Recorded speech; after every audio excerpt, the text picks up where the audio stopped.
So continuing from the video I posted earlier, I thought I'd go over a small change to the grenade launcher that it's a small change, but it changes the way that grenades bounce, and it's a behavior that I believe hasn't been in any first-person shooter to date. I've played quite a few, and I can't think of any off the top of my head.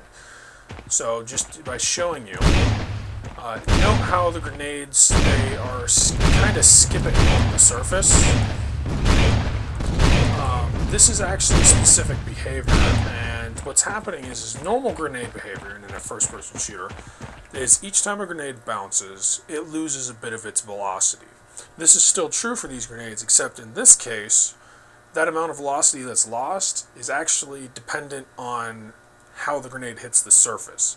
If I point straight at the surface and throw the grenade, you'll notice it loses a lot more velocity, whereas if I shoot it straight ahead, you'll notice that each skip, it hardly really loses any velocity. This changes the behavior of the grenade launcher and its use more into a punish people for being on the ground level.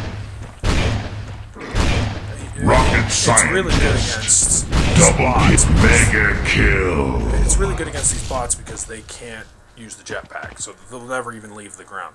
So it demonstrates the point way too well. But when you're actually skiing around, it does present interesting ideas. And let me build up. So you might, let's say if there's a base or something like not just an overhang, but like, well, yeah, actually, if there's an overhang and you can't get at it by lobbing it into it, maybe you could lob it below it and skip the grenade down below the overhang. And you notice this just means that if I have the grenades follow the terrain, they'll kind of skip and follow it. I don't know. It's kind of like a ground ball in baseball for anybody who's played. Anyhow, it's just a small tweak to the grenade launch physics that I have been playing with it, and it's worth exploring. It actually might be something just straight up worth keeping because I've been playing with it, and it kind of makes sense for the grenade launcher coming from like an old Tribes background.